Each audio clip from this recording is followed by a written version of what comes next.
의대 증원에 반발하고 있는 대한의사협회가 오늘 전국 각지에서 걸기대회를 엽니다.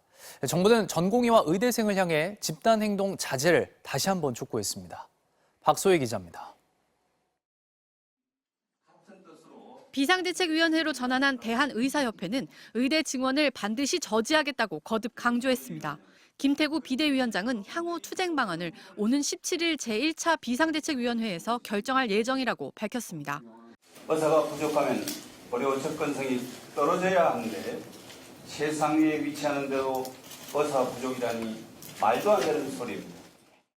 총파업과 같은 단체 행동은 효율적인 시점을 고심하고 있다며 전공의나 의대생 단체들과 조율 중이라고 덧붙였습니다. 의사협회는 오늘 각 지역별로 의대 증원에 반대하는 걸기대회를 개최합니다.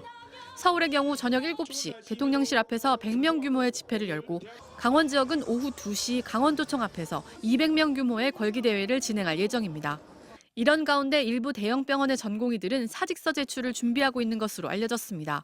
사직서 제출 시기는 의사협회의 집단 행동 돌입에 맞춰 이뤄질 것으로 보입니다. 의과대학과 의학전문대학원 학생협회도 오늘 집단 휴학이 포함된 앞으로의 투쟁 방향을 공표할 것으로 예상됩니다.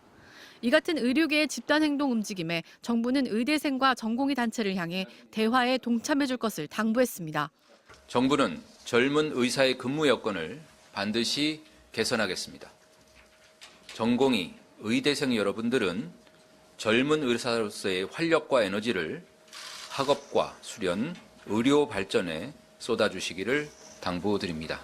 한편 정부 의대 증원에 지지 의사를 밝힌 대한간호협회는 국민의 생명을 지키는 의료인은 어떤 순간에도 국민을 지키는 현장을 떠나서는 안 된다고 강조했습니다. MBC 뉴스 박소희입니다.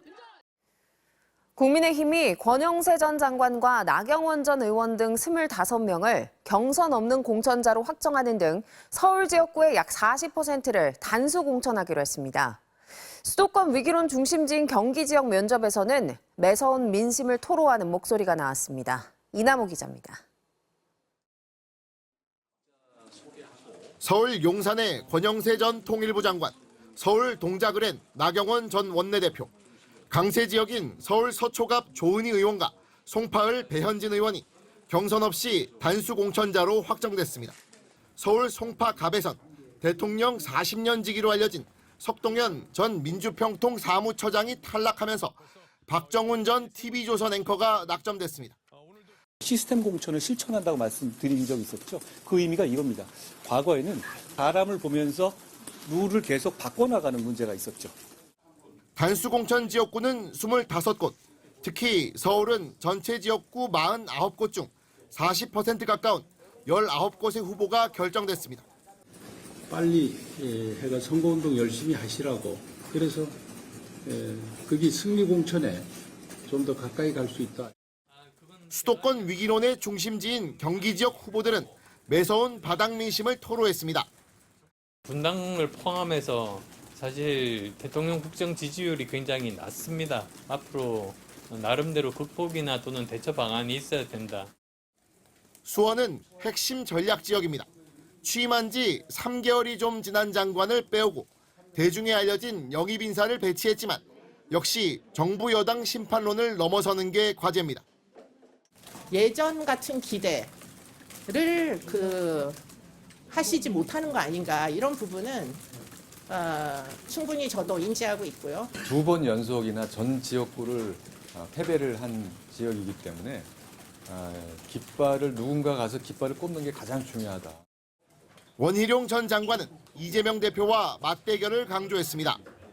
국회를 방탄용으로 쓰고 있는 국가적 돌덩이일 뿐만 아니라 지역 발전에도 돌덩이로 가로막고 있는, 창당 예정이던 국민의힘의 비례대표 위성정당 국민의 미래는 지도부 구성 등의 고심이 깊어지면서 오는 23일로 창당이 미뤄졌습니다. MBC 뉴스 이남호입니다. 쿠팡이 기피 인물의 재채용을 막기 위해 블랙리스트를 만들었다는 의혹에 대해서 공식 입장을 통해 문제 인물들로부터 직원들을 보호하는 건 회사의 책무라며 MBC 악의적인 보도에 법적 조치를 취하겠다고 밝혔습니다. 그런데 범죄나 문제를 저지른 사람들만 이 리스트에 있었을까요? 확인된 것만 100명 넘는 언론인들이 포함돼 있었습니다. 조희명 기자입니다. 지난 2021년 MBC는 관리자 허락 없이는 화장실도 못 가는 쿠팡의 업무 환경을 보도했습니다. 과로사 등 쿠팡에서 일하던 노동자들이 잇따라 숨진 사건을 계기로 이뤄진 탐사 보도였습니다. 방송이 나간 2021년 2월 21일 바로 당일 쿠팡 블랙리스트에는 취재기자의 이름이 새로 등록됐습니다. 여기입니다. 네. 이거 승연어류하고 네. 전화번호 맞아요? 딱 맞네. 네. 사유는 회사 내부 정보 외부 유출입니다. 보도를 했다는 이유로 여기 블랙리스트에 올라와 있다라고 한다면 다른 기자들도 당연히 MBC는 쿠팡의 P&G 리스트를 확인하는 과정에서 기자, PD, 작가 등 100명 가까운 언론인들이 포함돼 있다는 사실을 확인했습니다. 지난해 8월 폭염 속에서 에어컨도 없이 일하는 물류센터 실태를 보도한 신문기자의 블랙리스트 등재 사유는 회사 명예훼손이었습니다. 취재 활동을 하는 거고 아기를 갖고 취재를 하는 건 아닌데 상당히 충격적이고 네, 놀랍긴 하네요 지금. 코로나가 기승이던 2020년에도 방역의 허점을 현장 취재해 보도한 기자들이 무더기로 블랙리스트에 올랐습니다.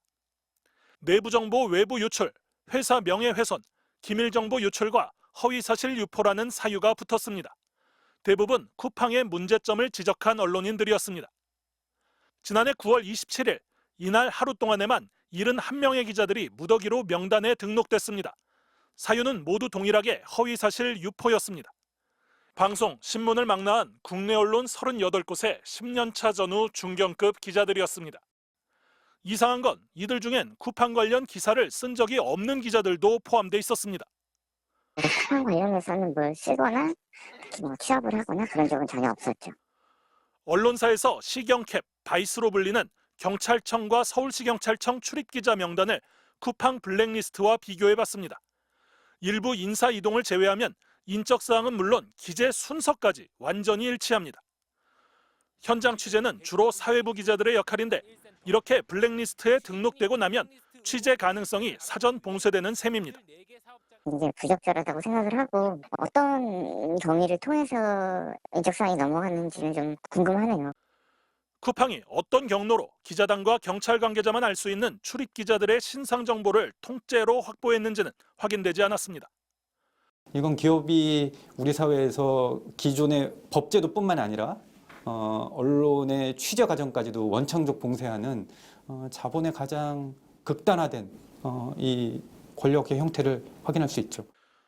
쿠팡은 블랙리스트 작성 관리 의혹에 대해 성희롱, 절도, 폭행, 반복적인 사규 위반을 일삼는 사람들로부터 직원을 보호하는 건 회사의 당연한 책무라는 공식 입장을 밝혀왔습니다. 또 쿠팡의 인사평가 자료는 MBC가 보도한 문서와 일치하지 않으며 어떠한 비밀 기호도 포함하지 않고 있다고 주장했습니다. MBC 뉴스 조희명입니다.